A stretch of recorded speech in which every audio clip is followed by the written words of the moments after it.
opposer ceux qui prêchent la sanctification à ceux qui prophétisent, ceux qui prêchent la sanctification à ceux qui travaillent dans la puissance. Non, non, non, non, non, non, non, non, non. La sanctification n'annule pas la puissance, elle n'annule pas les prophéties, elle n'annule pas les oracles. Au contraire, la sanctification, quand on prophétise avec la sainteté, la marque de la sainteté va transformer la vie de la personne. Parce que la parole de Dieu est censée être une parole vivante. La parole de Dieu n'est pas un gagne-pain. La parole de Dieu n'est pas un gagne-pain. Elle est une parole dont le but est de transformer. Mais on est transformé en qui? Pour ressembler à Christ.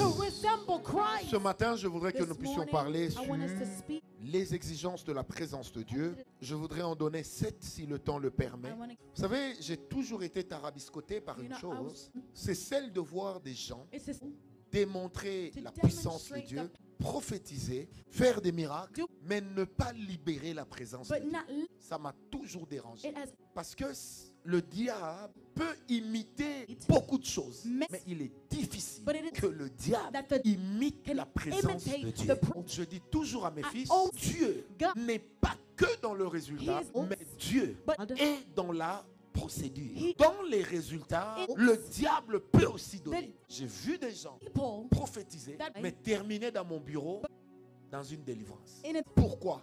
Parce que la Bible dit, dans les derniers temps, les hommes chercheront plus l'évangile qui leur plaît. Ça veut dire que l'homme va tailler son pasteur selon son choix, non plus selon son besoin spirituel. Je ne crois pas en la grandeur là où Dieu n'est plus.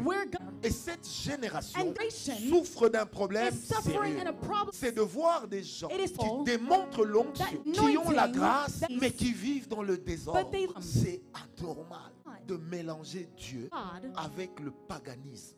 C'est pourquoi il y a beaucoup de gens qui vont dans l'occultisme, qui vont dans la sorcellerie, mais qui continuent à s'appeler pasteur, prophète, apôtre, prêtre, et j'en passe. La terre ne peut te bénir si elle a reçu instruction de te bénir. La terre n'écoute pas les hommes. La terre n'écoute que les esprits. Mais pourtant, la terre, c'est de là que l'homme a été tiré, mais non pas fait. Cherchons Dieu. Soyons sérieux. Que l'on dise tout, mais ne soyez pas dedans. Je ne sais pas pourquoi je le dis. Mais nous sommes dans une génération dans laquelle celui qui pêche se bat pour montrer que tout le monde est comme lui.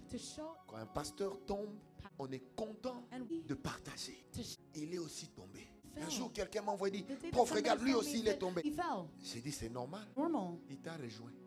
Sinon aussi n'existerait pas dans la phrase. C'est quand tu dis aussi, c'est qu'il y a eu une épithète avant. Et là, nous sommes dans un complément d'objet direct. Donc, si moi, je n'ai pas vu d'épithète, c'est que l'épithète, c'est toi. Il fait, prof. Est-ce que vous me comprenez? Ça fait partie des exigences de la présence de Dieu. Le respect du sacré. Il y a 5 choses dans la Bible qui font partie du sacré. La première chose, c'est l'homme de Dieu. Dieu n'est jamais représenté par une institution. Dieu est toujours représenté par des hommes. Quand Dieu refuse d'habiter une maison, mais il accepte d'habiter dans l'homme. L'homme de Dieu est une institution sacrée. En investissant Dieu dans l'homme, l'homme devient divin. Deuxièmement, l'homme de Dieu ne porte pas un message, mais il porte Dieu. Une des choses qui maudit l'Église, pas d'Église en tant que peuple, aujourd'hui, c'est le non-respect de l'homme de Dieu. Dans la Bible, un homme de Dieu n'est pas un homme normal. Il est un homme exceptionnel. Quand vous êtes homme de Dieu, vous ne cherchez pas les offrandes. Les offrandes viendront vers vous. Parce qu'il y a une prise en charge de Dieu. Ne vends pas l'évangile pour mettre des beaux costumes, pour mettre des belles chaussures. Quand ton temps viendra, Dieu facilitera les choses. Regarde ton voisin, dis-lui, l'homme de Dieu n'est pas normal. Non, dis-lui bien, il n'est pas normal. Même quand il est ton frère, même quand il est ton fils, il n'est pas normal parce qu'il est investi d'une chose. Même s'il ne fait pas tomber les gens, même s'il ne prophétise pas, s'il a la chose, c'est la chose qui vous détruira. Dis à ton voisin, on ne touche pas au vin. Parce que quand tu touches l'homme de Dieu, la présence de Dieu dans te combattra.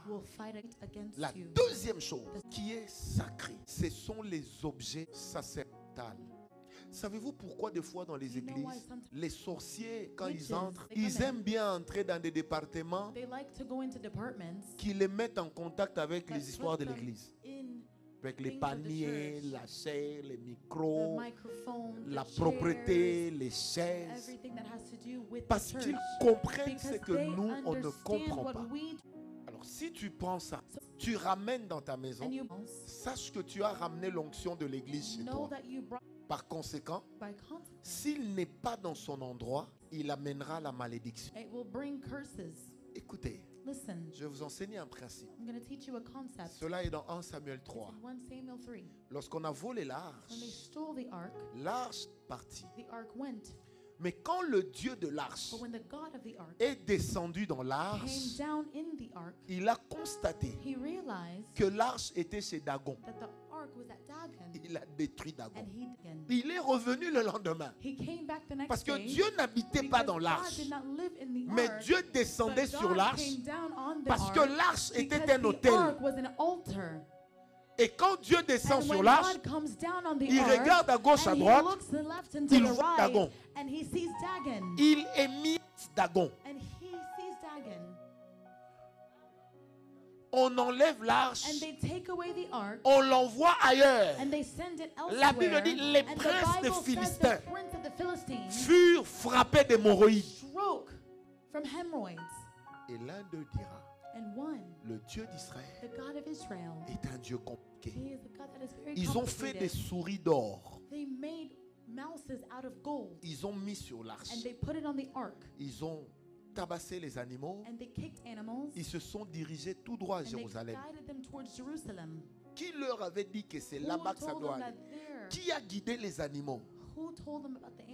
Le Dieu de l'arche. Parce que l'arche était un objet sacré. Tout ce qu'on trouve dans la maison de Dieu est potentiellement un objet sacré. Et quand on parle d'un objet sacré, on parle d'un objet sur lequel la mort et la vie peuvent agir. En grec, quand on parle de sacré, c'est relié à sacrifice. Et quand on parle de sacrifice, en grec, ça se dit une chose qui porte la mort pour donner la vie. Quand je dis je sacrifie, ça veut dire j'ai enlevé la mort pour avoir la vie. La troisième chose qui est sacrée, c'est tout ce qui revient à Dieu. Qu'est-ce qui revient à Dieu? La gloire, les offrandes, les sacrifices. Deutéronome 16, verset 16. La dernière ligne. La Bible dit, tu ne viendras pas chez Dieu les mains vides. Savez-vous pourquoi? Parce que quand nous venons chez Dieu les mains vides, il n'y a pas d'autel. La présence de Dieu se pose là où il y a l'autel. Pourquoi est-ce qu'aujourd'hui l'autel, c'est notre cœur? Parce que c'est notre cœur, selon Romains 12, 1 et 2, que nous offrons en premier comme sacrifice. Ce que nous amenons à Dieu, ça compte. Ne dis jamais, je donne un peu, parce que de toute façon, Dieu est esprit. Quand vous allez chez les féticheurs, ils disent combien tu as ou qu'est-ce que tu as. Tout féticheur qui te demande un peu d'argent te prend une vie. Il te dira donne-moi $10. Mais amène-moi aussi une chèvre. Parce que la chèvre est un homme.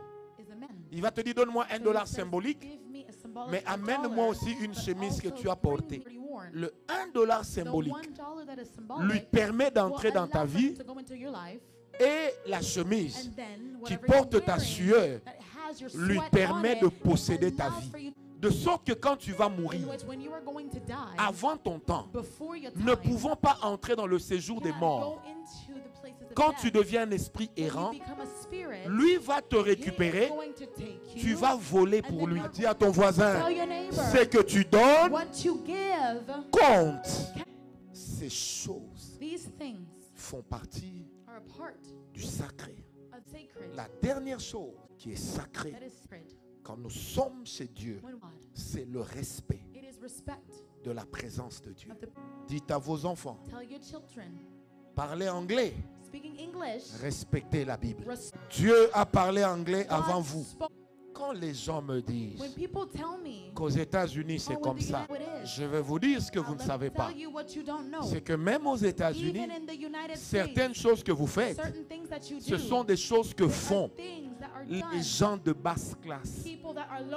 Parce que dans les familles nobles, ici de Dallas, je dis bien dans les familles nobles de Dallas, il y a des accoutrements qu'il n'y a pas, même chez leurs filles. Parce que la noblesse se lit dans l'habillement. Si tu dis que l'habit ne fait pas le moine, je te dirai qu'on reconnaît le moine par son habit. Quand la présence de Dieu dans l'église n'est pas sacrée, Dieu ne te donnera jamais de l'expérimenter. Et mon père nous disait toujours, quand vous voulez imiter un peuple, ne l'imitez jamais dans le mauvais côté de sa personne. Sinon, vous aurez les regards des rébus de la société. Quand on imite un peuple, on cherche à imiter son bon côté. Est-ce que quelqu'un me comprend? L'image que tu donnes, c'est comme ça qu'on te consomme. Quelqu'un m'a dit, l'humilité, c'est s'habiller comme tout le monde. Si tu t'habilles comme tout le monde, tu seras traité comme tout le monde. Un de mes aînés dans la foi me disait, quand tu arrives quelque part, ton aspect compte avant tout. Les gens vont chercher à savoir qui tu es à partir de ce qu'ils voient. Surtout dans le ministère. Les gens nous jugent souvent avec sévérité. Parce que les gens ont l'habitude de penser que nous servons Dieu parce qu'on a raté la vie. Parce que la vie a des exigences. Et Dieu a ses propres exigences. La deuxième chose, après le sacré, la deuxième chose qu'il faut respecter dans la présence de Dieu, c'est le caractère de sainteté. La sainteté ne se négocie pas. Tu peux amener des millions. Moi, je serais content de les avoir. Moi, je ne vais pas cracher dessus. Hein? Mais ça ne t'amènera pas au ciel. Ma bouche peut te bénir, mais ma bouche ne t'amènera pas au ciel. La Bible dit, soyez saints, comme moi l'Éternel, votre Dieu, je suis saint.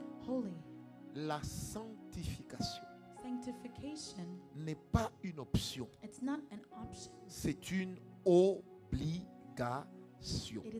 La trompette sonnera un jour. Nous irons dans la présence de Dieu pour l'éternité. Tout comme on pourra rater cette présence par manque de sanctification. Ne te dis pas je suis dans l'impudicité parce que je suis jeune. Et non, c'est l'anzoto langa. Le jour où les vers de terre vont bouffer ton corps, on écrira ici repose le corps de, mais tu n'es plus là. Ce n'est pas parce que tu prêches la puissance que tu ne dois pas te sanctifier. La sainteté c'est la nature de Dieu. Et je l'avais dit ici jeudi, que la première révélation que l'homme reçoit de Dieu, c'est la révélation de sa sainteté. Parce que la sanctification est irrévocable. Les gens aiment opposer ceux qui prêchent la sanctification à ceux qui prophétisent, ceux qui prêchent la sanctification à ceux qui travaillent dans la puissance. Non, non, non, non, non, non, non, non, non. La sanctification n'annule pas la puissance, elle n'annule pas les prophéties, elle n'annule pas les oracles. Au contraire, la sanctification, quand on prophétise avec la sainteté, la marque de la sainteté va transformer la vie de la personne. Parce que la parole de Dieu est censée être une parole vivante. La parole de Dieu n'est pas un gagne-pain. La parole de Dieu n'est pas un gagne-pain. Elle est une parole dont le but est de transformer. Mais on est transformé en qui? Pour ressembler à Christ. On ne doit pas être dans une sanctification hypocrite. On insulte les gens sous prétexte qu'eux ils ne sont pas saints et que nous le sommes. Sottise. Celui qui se sanctifie doit être caractérisé par l'amour. Le langage de l'amour n'est pas exclusif, il est inclusif. Il y en a qui sont plus faibles que d'autres. Il faut les aider à se relever. L'un des moyens de garder la sainteté, c'est d'apprendre à confesser. Quand on a une faiblesse, confesse. Quand ça ne va pas, confesse. Quand tu te sens faible, confesse. Demande l'aide. Et la dernière chose qu'il faut avoir dans la présence de Dieu, c'est le respect de sa propre personne. Vous savez, quand vous êtes une personne respectueuse, il est de ces choses que vous ne faites pas. Et à force de vous y efforcer, ça devient naturel. Le respect est un gage de témoignage. Un homme qui se respecte, il y a des choses qu'il ne fait pas. Il y a des blagues qu'il ne fait pas. Toi, frère, quand tu vois une femme, tout de suite tu la vois sans habit. Tu as des démons? Tu ne sais pas. Tu as des démons. Toi, quand tu vois un homme, tout tu sais, bonjour frère. Oh. Comment pour me dire bonjour, tu te décomposes? Comme si tu étais une barre de chocolat qui fondait. Dis à ton voisin. Non, dis-lui. La présence de Dieu a des exigences. Frère, on ne vient pas à l'église pour commencer à critiquer les autres. Et moi, j'ai grandi à Mbinza. Nous, à Mbinza, on a grandi en français. Les maisons étaient clôturées. On donnait l'impression de ne pas connaître les voisins. Aïe, aïe. Tout le monde connaissait tout le monde dans le secret de tout le monde, sans dire à tout le monde que je te connais. Mike, vrai ou faux? C'est-à-dire, on se voit en route, on passe. Mais je sais qui tu es. Bannissons ces choses. Quand c'est l'autre, ça nous fait mal. On peut même appeler Pasteur Flavien. Toi, tu as prophète Ngawala. Il a les fétiches. Un jour, quelqu'un m'a dit ça. J'ai dit oui. C'est moi qui avais mangé ton père et ta mère. Puis j'ai ajouté. Vous savez que c'est une réponse biblique. C'est dans la Bible. Hein? Quand on a dit à Élie qu'Akab te cherche, qu'est-ce qu'il a dit? Qu'il aille chez les dieux de son père et de sa mère. Mettez ça en lingala. Ça sonne mal, hein? C'est Élie qui a dit ça. Vous venez toujours en retard au culte, pourquoi? Mais au travail, vous êtes toujours à l'heure. Parce que la vérité, c'est que Dieu n'occupe pas la première place. Quand on part chercher le visa dans les ambassades en Afrique, le rendez-vous est déjà à 5 heures. Mais quand on te dit aller à l'église, je me prépare. C'est quand on est à la maison qu'on s'est fait belle. Vous savez, la Bible dit, là où sera ton trésor, c'est là que tu mettras ton cœur. Si la présence de Dieu est pour nous une priorité, il y a des choses qu'on ne nous dira pas, mais que nous allons faire.